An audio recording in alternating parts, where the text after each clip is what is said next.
Okay, let's dive into this this thing Green Starox is doing, the album quest. It's this massive, kind of wild project to find the best album ever. Yeah, and the method is, well, fascinating. Albums just get tossed into these random groups. Right, and ranked. Exactly. Rank best to worst, top 2 move on. And the reasons, they're all over the place. Serious critique, personal feelings, sometimes just plain weird humor, too. And Group 141 seems like a perfect example of that randomness. Relapse into martial law. That's the one. It had Eminem's Relapse, Iron Maiden's BBC Archives. A live archive, okay. Yeah, then Kaiser Chiefs, Yours Truly, Angry Mob, and Gabriella Cilmi's 10.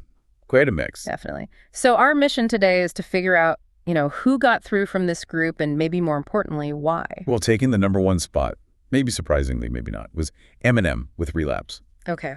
The reviewer felt he really struck gold by going back to those darker themes he's known for. Interesting. Because wasn't Relapse kind of controversial, that whole accent thing? It was, yeah. But the reviewer here, they seem to have bypassed that critique almost entirely. So what did they focus on? It was more about the sinister vibe. Tracks like 3 a.m. and Same Song and Dance were mentioned. And crucially, the humor was still there. Ah, the humor. That's classic Eminem, I suppose. Exactly. And they pulled a specific line from the review, from the song Insane. It was, then he played ping pong with his own ding-dong. Oh, wow. Okay, so that kind of shock value, that specific weird detail, helped to get first place. Seems like it. That's the album quest for you, right? Yes. Specific, sometimes bizarre moments count. So who came second then? This is where it gets really interesting.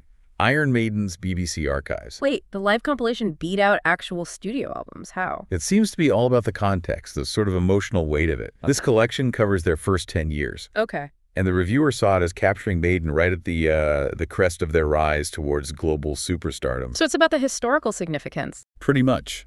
That Reading 82 footage was called out specifically. That raw energy, that moment in time, apparently gave it the edge over the others, like the Kaiser Chiefs. Right, so the Kaiser Chiefs got pushed to third place then, with Yours Truly, Angry Mob. Yep.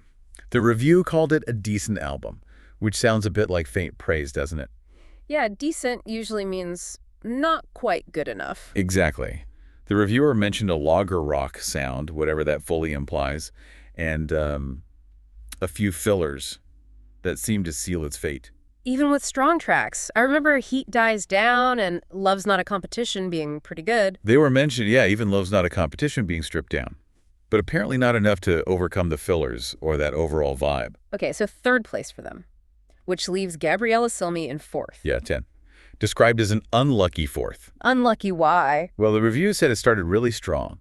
Great pop, dance tracks like Woman on a Mission, Hearts Don't Lie, What If You Right, Didn't. it sounds promising. But then apparently the second half of the album just weakened the whole thing. It lost steam. Ah, so inconsistency killed it. That's tough in these kinds of rankings. Definitely. So the final order for Group 141 was Eminem, then Maiden, Kaiser Chiefs, and Cilmi. Okay, so if we step back and think about this album quest overall, what does this group tell us? Well, it really highlights how subjective and specific this whole process is. It's not just about consistent albums. Right. It's about maybe a specific quote or the feeling of a live recording capturing a band's peak. Exactly. A few weak tracks on an otherwise strong pop album can sink it.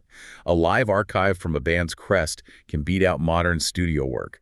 It really depends on what clicks with the reviewer based on these, sometimes very granular details. So it really makes you think, doesn't it? The goal is the best album of all time. Yeah. But if the winners are decided by things like, finding half an album a bit weak or getting really excited about historical footage, how does that work? Can you actually find an objective best when the criteria leans so heavily on these really personal, almost fleeting moments or feelings? That's the big question, isn't it? Yeah. Something for you to chew on as this whole album quest keeps rolling.